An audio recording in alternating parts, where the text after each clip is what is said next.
Good morning, everyone, and thank you for joining me for this month's Facebook Live. Today, I am going to talk about how to deal with your personal allowance and tax return if you have more than one self-employed business.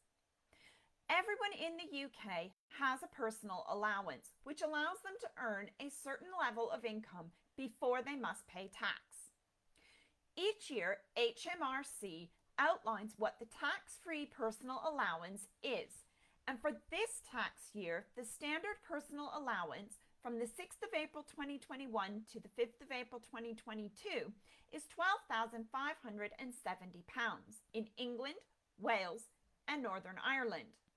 That means that each person can earn an income of up to £12,570 before they will pay any tax on it. The personal allowance is different for those living in Scotland as they pay Scottish income tax. I will put a link in the comments to the page on HMRC about the Scottish income tax. Sometimes your personal allowance can be bigger if you claim marriage allowance or blind person's allowance, or it can be even smaller if your income is over £100,000. So you can find out more by going to the HMRC website and looking at the income tax rates page, and I will put a link to that in the comments.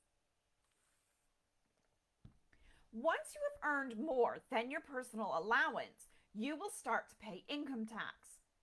There are 3 rates. I'm going to give the rates after the personal allowance has been accounted for. So the basic rate, which is 20% and charged on income between £12,571 and £37,700 for England, Northern Ireland, and Wales. The higher rate, which is 40% and charged on income between £37,701 and £150,000 for England, Northern Ireland, and Wales. The additional rate, which is 45%, and it's charged on all income over £150,000 in England, Wales, and Northern Ireland. The rates for Scotland are different due to the different tax that they pay. And you can find the information about those rates by going to the income tax rates and allowances page on the HMRC website. I will post the link in the comments for that page. Whether you are self-employed or employed, the personal allowance and tax bands apply to everyone who is earning an income in the UK. So what if I'm self-employed and employed?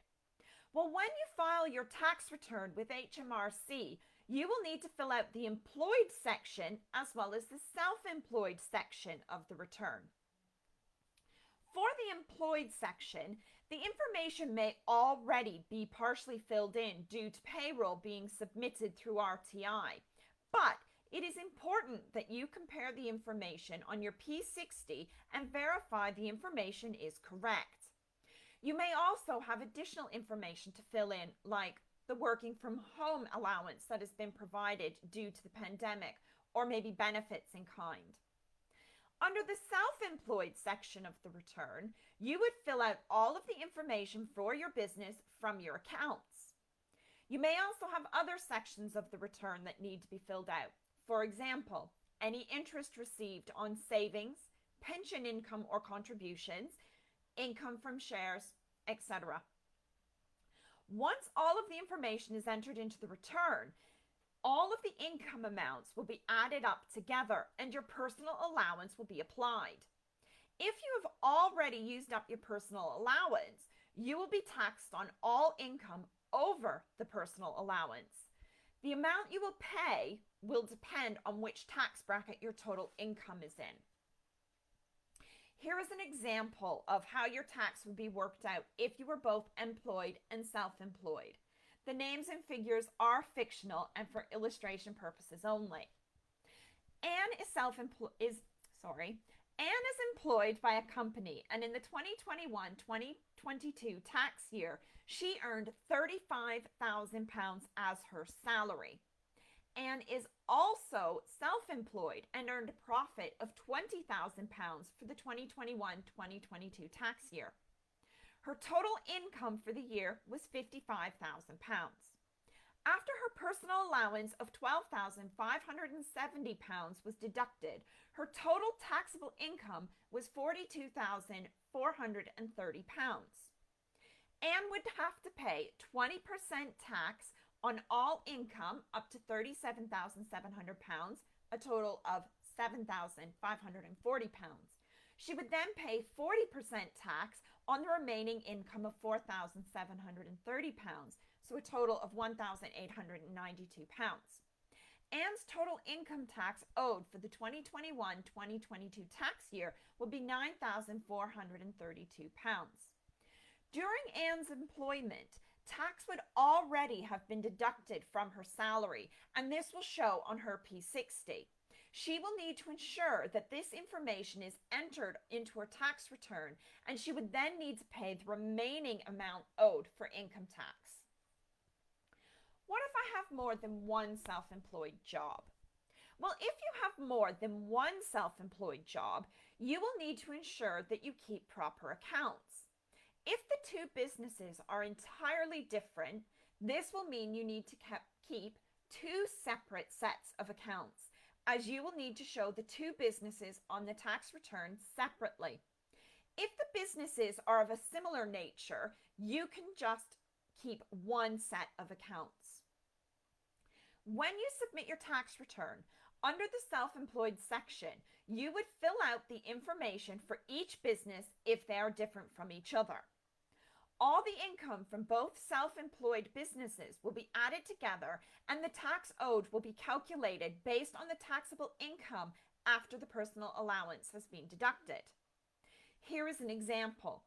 The names and figures are fictional and for illustration purposes only. Jim is a self-employed taxi driver. He also makes and sells wooden toys. Jim is registered with HMRC as self-employed.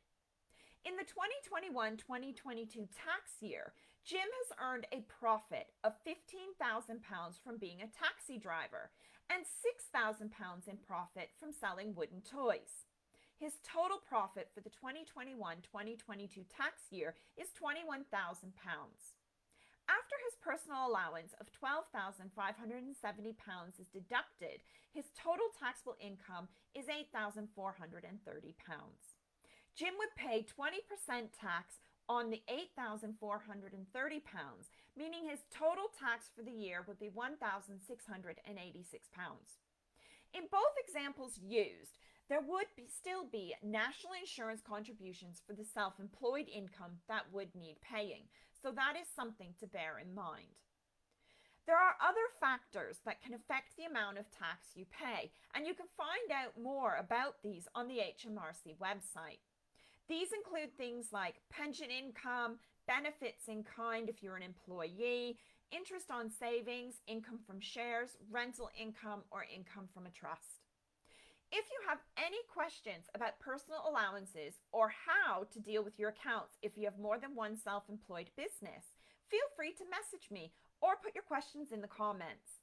I hope everyone has a wonderful weekend, and don't forget to join me for my next Facebook Live in August 2021.